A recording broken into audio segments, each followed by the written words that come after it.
Chapter 3. We want to live in shared happiness, not in another's misery. Charlie Chaplin. The light reflecting off the screen of the cinema illuminated the smiles of the audience, all except one. Josette was sentimental. Her lower lip trembled as she mimed the words of the actors and recited along with the heroine's lines. When the movie's dialogue cards would appear, the audience would laugh. She read and softly said, "That's not what she means." Josette loved the movies. She dreamed of being an actress. In her former choleric pack, she was their it girl. Snarky. Yet, after one pregnancy scare and one engagement broken, she learned her friends were transient. Youth does not last. She daydreamed while watching the movie.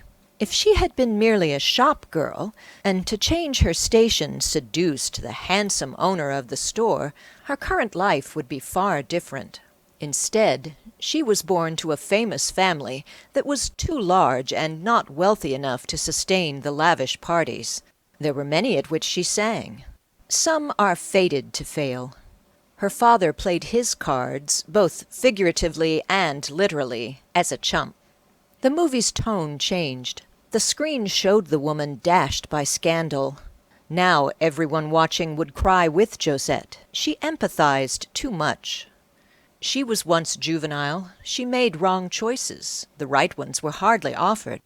She did not pick her family. A different concept entered her thoughts. Had she made the choice for this life in heaven before she was born? Had she once been up there reviewing her options, and had she decided to pick these specific parents?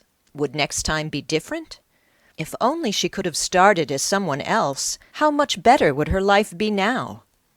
There were no answers to her questions on the silver screen. Josette rotated the wedding ring on her finger and wondered what it was truly worth. The gold would buy little. The faith that placed it there was expended. Was it even hers to wear any more? She thought of the past, of people, how handsome and proud and special they all seemed, how attractive she felt. How beautiful was Francois. Now he too had lost his youth. "Speak of the devil and the devil appears," she said to herself. Francois sat beside her. He had not come to the theater with her. He was neither late nor expected. She straightened and pretended everything was all right. He leaned in and whispered, "Found you." Francois shared much with Josette in personality and appearance. As teens, they were good friends. Francois had the same green eyes and soft, blanched skin. His hair was a shade darker. Yet, when he needed the attention, he would declare the color autumn rouge. Josette would never refer to hers as even strawberry blonde. He gave her a kiss on the cheek. The cinema was not completely filled, but it had a good-sized crowd. Francois motioned for the man seated to Josette's side to move to the end of the aisle. When the guy began to protest, Francois pulled back his coat and showed the sidearm he was carrying. The man shifted away with a grumble. Francois waved at the crowd for their indulgence before he sat. His action might have caused a ruckus, except he was dressed in his military uniform. No one wanted trouble with the local garrison. No one could afford a military curfew, or risk having the soldiers barred completely from entering town. The last time that occurred, nightclubs had to shutter for lack of patrons. Maginot was good for business, since the soldiers were paid better and drank more than the local farm hands and steelworkers of Metz. Why did you find me?" Josette acted as if a lash was in her eye as she composed herself, drying her cheeks. "Clara Beau," Francois said, and pointed up at the screen. "We share the same birthday, July 29th, 1905. I promise to remember it next year." She motioned to not make a fuss. Though at one time she had desired parties to celebrate her birth, she no longer was interested in calling attention to the inevitable advance of age. Francois interpreted her disinterest as refusal. "You love to celebrate, but I must remember I am in station. I may have important last-minute affairs. I should apply for a furlough now before the allotment is full. I do not need a gift, nor a telegram, not even a letter. I am fine." I would call regardless, but do you have a phone in exile?" He laughed, which did not match the film's action. Again he waved at those scowling in the audience, offering his apologies for talking too loud. "Did you celebrate last year?" "By myself?" Josette spoke in a sibilant whisper. "There are other pathetic women in the rest home. None of them have birthdays?" Josette corrected him. "I do not live in a rest home." "Might as well be. You must be bored. You don't belong there." "There is little money. I need to be someplace." "I want to care for you," Francois said. "You have others who need your care." When Josette and Francois had lived together, she had needed to care for them both. "There is one who needs you more." Mother was arrested again. This did not surprise her. She tried to ignore the issue by feigning new interest in the picture. "They should lock her up," Francois stated coldly. Josette turned and looked at him sternly. Francois would never let his mother's mistakes have consequence. He had bailed her out, paid her fines, reimbursed the shopkeepers she stole from, all many times. He looked at his wedding ring. Spinning it around his finger, he wondered if it was worth anything. "I checked on her accounts. She no longer has access to them, but it's too late. The trust is drained." "She went through that years ago," Josette replied in a conversational, resigned manner. She wanted to show him she wasn't totally ignorant of his plight, of their plight. "We are forever destitute." Francois pointed at his face and mocked a smile. "I am happy to earn my wage. I even told the Marquis Club that I will not pay any more of our family's past debt. You know they were still giving Mother credit to gamble. I hope they take me more seriously now that I wear the uniform of France." She shook her chin. She still couldn't believe Francois would commit himself to any lengthy obligation. "Is your pistol even loaded?" "Of course not. Someone might grab it and shoot me." She smiled at him, ever the showman, never the hero. That was not his role, chosen nor fated. Francois leaned into her neck and spoke. "Mother is the one who should be watched over by Catherine and that order." He leaned back in his seat and pretended to watch the action, but he continued to chat. "I'm glad you get to see movies. I imagined you tied in your room. You must have sinful thoughts to confess." She swatted his wrist. "No worse than my conversations with the priests. I dread the box. I know I'm supposed to be unburdened, but I often feel it is none of God's business what I do on the weekend." She tried not to smile. "Here you are, living in the dormitory of a convent. I cannot have that embarrassment to my name. You must come back and live with me. I command you." Francois and Josette had lived together off and on, though not lately, for many years. Every other time Josette had left, it was to travel or visit friends, or with some other excuse which seemed like a vacation. This last time, with the rent due and no options, Josette found herself a place of charity. Francois spent the season before his enlistment sleeping in barns. Duty to France kept him from freezing. He continued to explain his proposition. "I have some more clout now. My degree finally has a purpose. I work directly for Commandant Leroux. You never finished school, and they never checked. Leroux is a captain with oversight of an entire district of Maginot." He exaggerated the man's authority. "Maginot? Does he know you are a Maginot?" "He has seen my official records. The surname may have had some influence on his selection of me as an aide."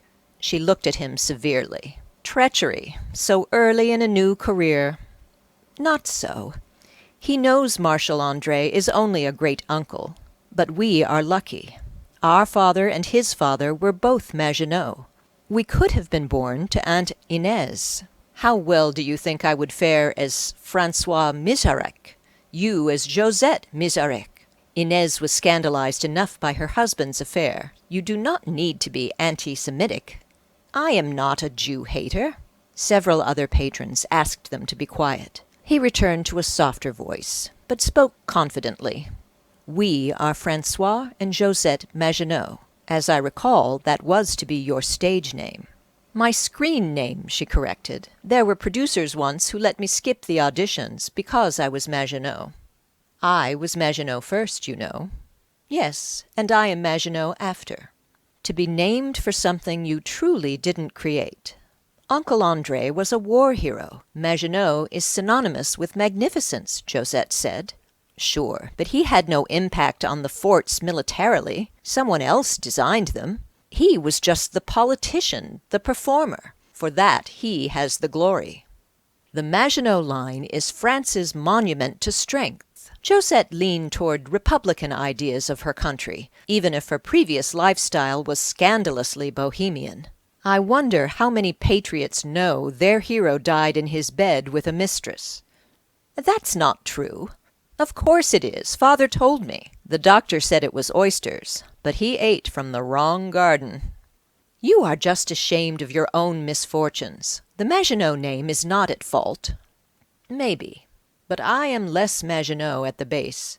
There is much that is less than Maginot about the actual fortress. The guy on the end of the aisle, the one who was initially ousted, stood and ordered the two to be quiet. It is possible that he overheard that Francois didn't have any bullets.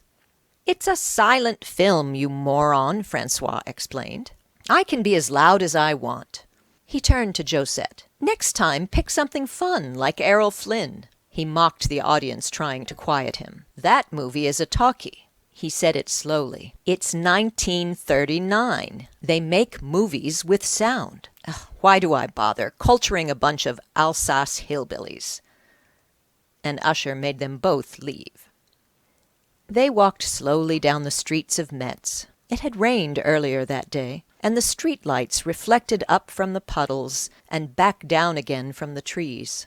The peaty smells of spring mixed with the exhaust of street traffic.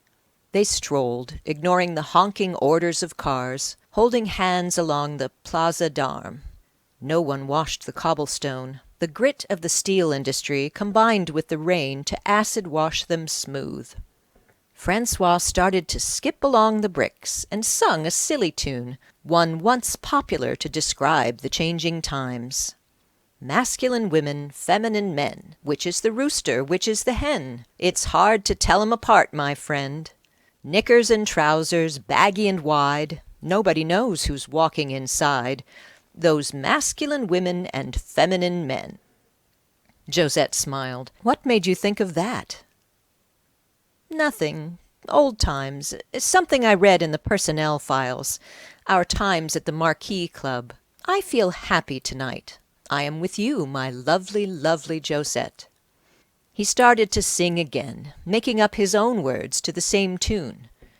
Masculine nuns, feminine monks, put my Josette so deep in a funk. Wasted she is, praying out the day. Knees on hassocks, cloaked in wimple. Oh, the scandal, hide your nipples. Change your mind, my sweet, come back and stay. Across the square rose the dark towers of the great cathedral. A mix of the Gothic and the Renaissance showed in the stained-glass windows. Tourists should flock here, but the European news made everyone cautious of Hitler.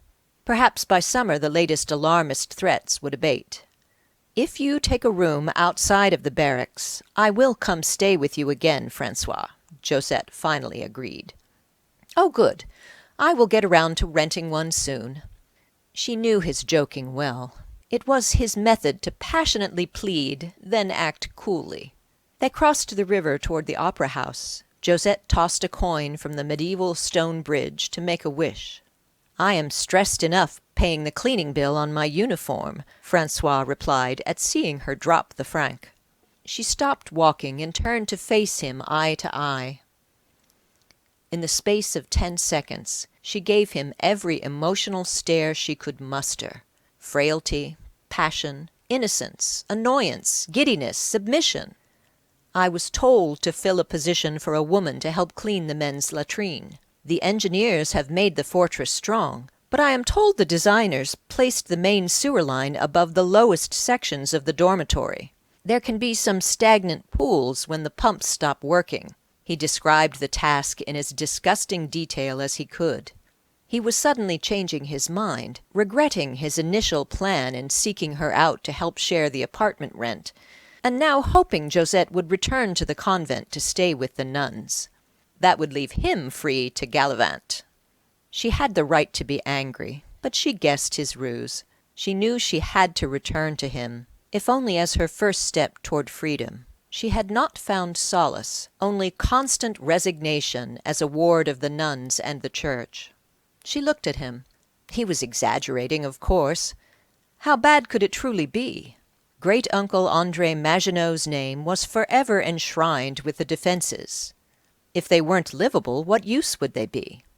She would clean. She was not a princess. She had cleaned well enough for Catherine as part of her rehabilitation and penance for the life she led in Paris as a 16-year-old, and an 18-year-old, and as a 23-year-old, all the way up to 1929 and her 24th birthday, when overnight the whole world seemed to stop dancing with the flappers. Remember, we are Maginot, but distant cousins. We did not design the place. She moved into a loft he was renting, dashing his hope of using it for liaisons. There were many other women, left unfrequented by husbands, in other apartments near Maginot. He smiled as they walked.